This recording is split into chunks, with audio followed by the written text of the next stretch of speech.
Good day and welcome back to another World of Warcraft video. In this video, we're going to be talking about Terros on Heroic. Now, I know I haven't finished the guides to all the other bosses on normal. Finding time to go back and film them, I may or may not have completely forgotten to do so. But I managed to get footage of me clearing Terros on Heroic. And yeah, it was a relatively clean run. Terros on Heroic's not that much different to Terros on normal.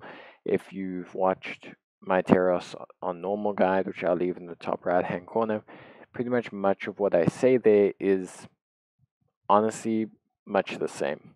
So let's just skim through some of the mechanics and the things that we need to be aware of when we're taking on Terros.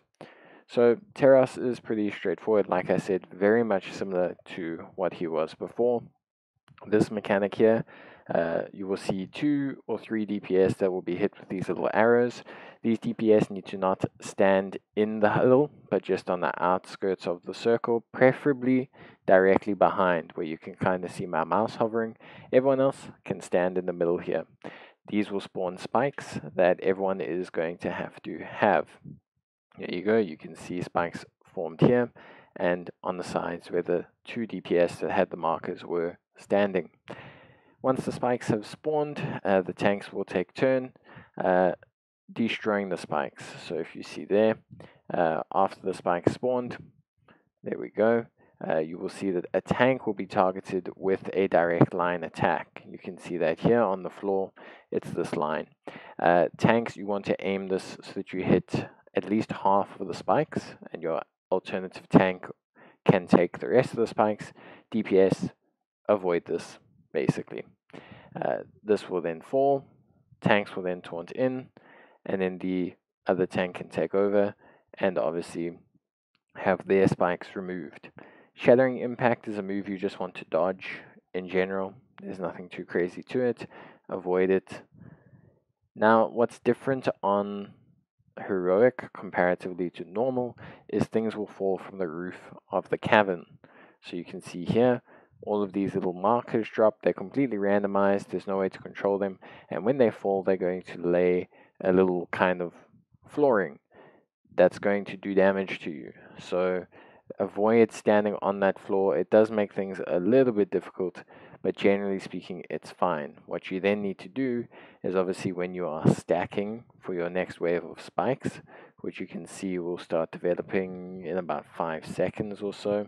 There you go. So what you want to do is when you are stacking for your spikes, you want to make sure that you stack in spaces in between where the flooring is quite poor. You want to obviously give yourself the ability to stand and have your tanks take out the spikes. If you place it poorly, it will make it difficult for your tanks. So that's it, pretty much. That's literally it. That is every single mechanic basically for Terros. As you can see there, the other tank took the hit. I now switch in. I make sure that I'm tanking him, and then we avoid his shattering attack, which we do there. Find a sneaky little gap, and then we let him take out the spikes. That's it. DPS, nothing too crazy. All you have to do is DPS the boss down. It is a bit of a DPS check. I think I've mentioned this before, but the fight is very much a DPS check fight. After a while, Terros will do Annihilation. It's an unavoidable move that will just lock off a portion of the battlefield. So this whole section, about a quarter of the arena, is going to be removed by Annihilation. Try to move in a clockwise or counterclockwise direction. You don't want Annihilation to cut your map in half. You don't ever want him to cut off 2 segments. It makes it very difficult. If you've got a Warlock gate will help, but generally speaking, it's not great. And that's it. It will just repeat, and that's the cycle to take on Terros. There's really nothing too crazy. The big thing is your healers and your DPS avoiding avoidable damage, keeping their DPS up. If you lose healers, if you lose DPS, things will get closer and closer, and things will kind of get a little bit, stretched. Also, as the arena closes, your spacing will get more difficult, so be prepared for that as well.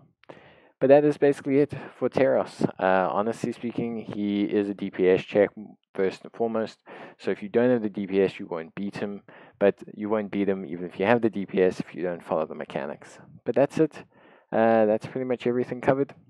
So yeah, hope you guys enjoyed the video. And we can just skip ahead so that you can see we did indeed manage to get the victory as well. A little bit dicey at the end there. Our DPS race was fine. We just lost a couple guys along the way. But yeah, that's going to be it from me. Hope you enjoyed the video. See you guys next time. Bye.